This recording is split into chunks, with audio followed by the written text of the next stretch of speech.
Today, we're going to talk about three things that you need in order to build lasting love in your relationships.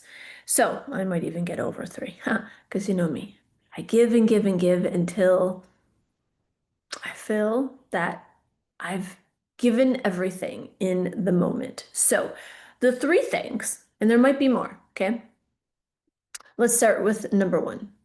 First, I think one of the most important things to building and cultivating long-lasting, beautiful connections, relationships, is to first know yourself.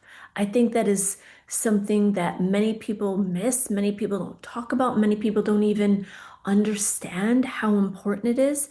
But if you think about it, when you know yourself, you know what you want, you know who you are, you know what in past relationships, what you enjoyed, what you didn't enjoy, what you would do better, what you would never do again. When you come to really know and understand who you are, and not who society's told you you are, not who your parents told you you are, not who anybody has told you you are, but the real you, the real, unique, beautiful, divine being that you are.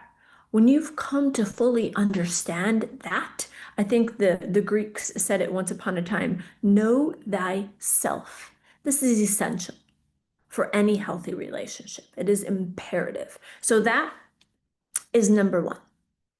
Number two, learn how to communicate effectively. There's so many people out there that are like, oh, communication is so important, but they don't even know how to communicate. They're shitty communicators. I will tell you, just because words come out of your mouth doesn't mean that you are communicating effectively. What does effective communication look like? It looks like you listening when they're talking, to understand them, not to rebuttal, not to win, not to be right, but to understand at the depth of your being, what are they saying to you? What is it that they want, that they need? What are they actually saying? Do you understand them? That is key. So first, listening in order to respond, not react. Listen to understand. And then get good at also, on the other end of it, of effectively communicating your your truth, your wants, your needs, your desires, even when and especially when it's uncomfortable. It's easy for us just because we've done it through habit, through learned experiences. It usually starts with our childhood, with our parents or whoever our caregivers are. Again, no judgment, no blame, just awareness. Can't change anything until you're aware of it. So learn to feel into, if it hasn't felt safe in your body, in your beingness, to speak up for yourself, to say what is true, what is real, what is on your heart. Like you're afraid, you're like, oh God, I just don't want to tell them. I don't want them to be mad at me. I don't want to upset them. I just forget it. I'm just gonna, it doesn't even matter. Learn to feel that and then do it anyway. Lean into that uncomfortableness because it's not uncomfortable because it's bad, because it's wrong, because you shouldn't do it. It's only uncomfortable because you haven't practiced it. And maybe when you did practice it in the past, you got, right? Maybe you got yelled at. Maybe you got into a fight. Maybe you literally got spanked as a child. I don't know. But it is a pattern, that's all it is, that you've picked up in order to survive.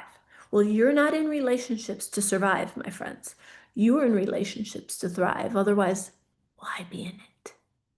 It's supposed to be fun. It's supposed to be enjoyable. There's so much growth. You meet next level versions of you in relationships.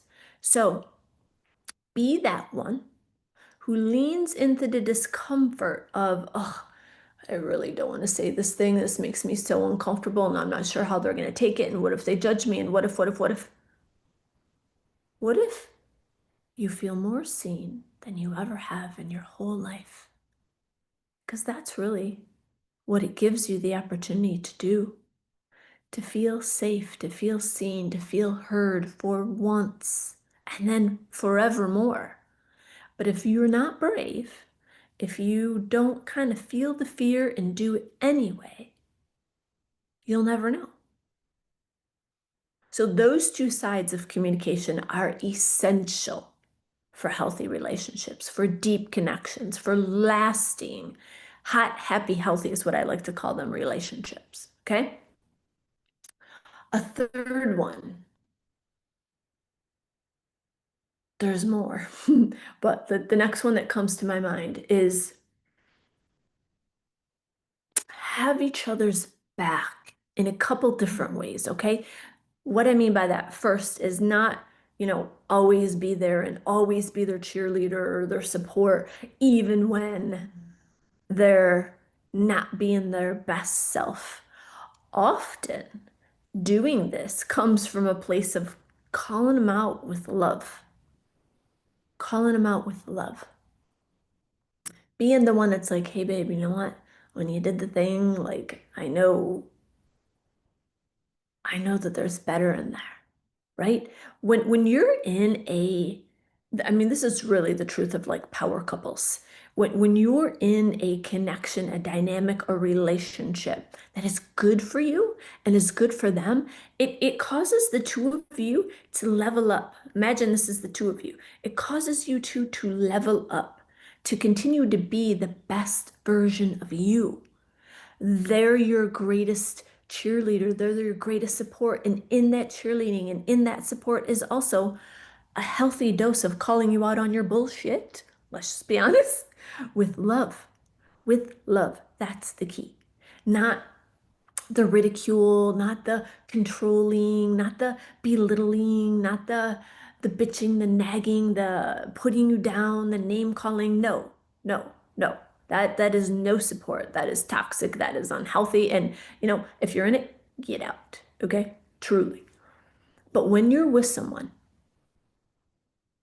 and they're your best friend, right? They're like, I love to describe the healthiest relationships as two people who are best friends who can't keep their hands off each other. So let's just add that as a fourth, okay? And then we'll go down that trail here in a minute. But that person that, you two are each other's cheerleader, each other's support, there is a healthy leveling up. There is a healthy calling out. And again, with love, with respect, with attention and intention, intentionality, intention not to hurt, intention not to harm, intention to speak from your heart, from a place of, I see you and I see the king or the queen in you, and that is who I speak to, and I am speaking to you. I'm not speaking to your wounds. I'm not speaking to what I think is wrong with you. I'm not speaking to you to control you. I'm speaking to you from love, from respect, from appreciation, from integrity, from seeing you for who you really are, the divine being that you really are. These are essential. So many of our relationships don't even have one of those. They don't even have one.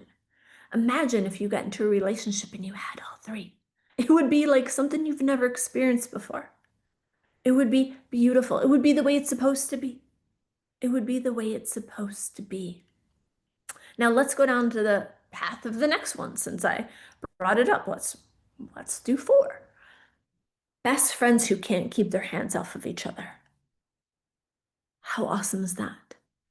Truly, it ties all of these together, does it not? Except for I didn't like talk about sex and intimacy. But does it not, when you're best friends, are you usually not great communicators? Do you not have each other's back? Do you not want the best for each other, right? You do. Of course you do. You're a greatest cheerleader. You're the greatest support. You're also the kick in the ass that occasionally they need or you need. Of course you are. Of course you are. Healthy best friends, okay? Healthy ones that are good for you. Again, so the best friend who you can't keep your hands off of. And you're in love forever because you have that relationship. You have that bond that's built on friendship, on respect, on love, on admiration, on appreciation, on I'm here for you. And I'm going to kick you in the ass occasionally with love, of course, if you need it. And I expect you to do that to me too. It's reciprocal. It's not just one doing it.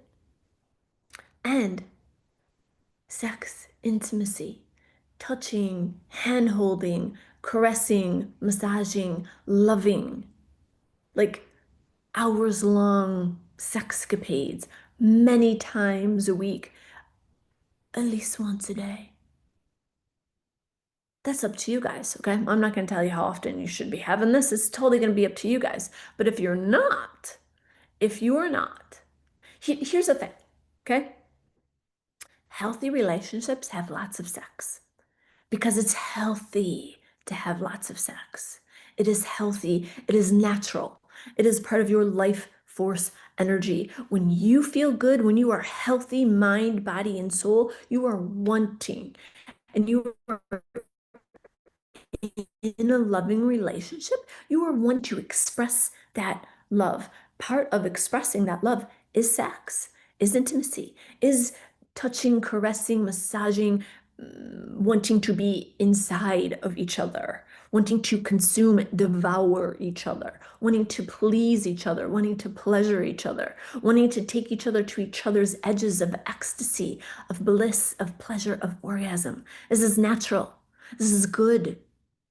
This is healthy.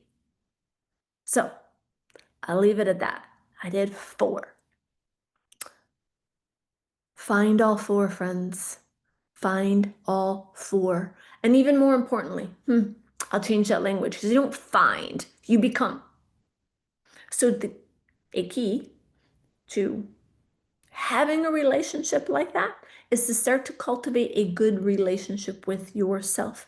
You cannot attract to you a healthy, loving, deep connection while within yourself you are loathing yourself, you are criticizing yourself, you are hating yourself, you are looking in the mirror and you are condemning yourself. It's not possible. You don't love you, so you can't attract somebody who can love you. You can only attract the mirror of how you feel, what you believe to be true, your perceptions, your attitudes of mind, of self. So if you want more love, more of what I've described here in these 4 things, then start to cultivate that within you. Talk to yourself, communicate with yourself like you're your best friend, like you're the most important person, because really, you should be the most important person to yourself in your life. If you are not, then who is? And if you don't make yourself number 1, who's going to? No one. So much of our world is built on this false perception that we have to get it out there, that when I find that right person, that perfect person, that then I will feel fulfilled, then I will be happy. That doesn't work. That isn't true. That's empty. You're seeking outside of yourself. This right here has so much truth in it. Everything you need is within you now. It's already there. God already gave it to you. You're already whole. You're already worthy. You're already good enough. You're already lovable. Stop telling yourself you're not. And watch how things around you start to shift. Watch how others start to treat you differently. It always starts with you. Always. Your inner world, your thoughts, your perceptions, your beliefs creates your outer world. It's not the other way around. It's not when I have the relationship, then I'll be happy. Happy now, then the relationship comes. When I get into a relationship, then I'll feel loved. No, love yourself now, and then the right relationship, the healthy relationship comes. I hope you enjoyed this session, this episode, this teaching. Subscribe if you haven't already. Drop me some comments. Let me know, did you try this out? How did it work for you?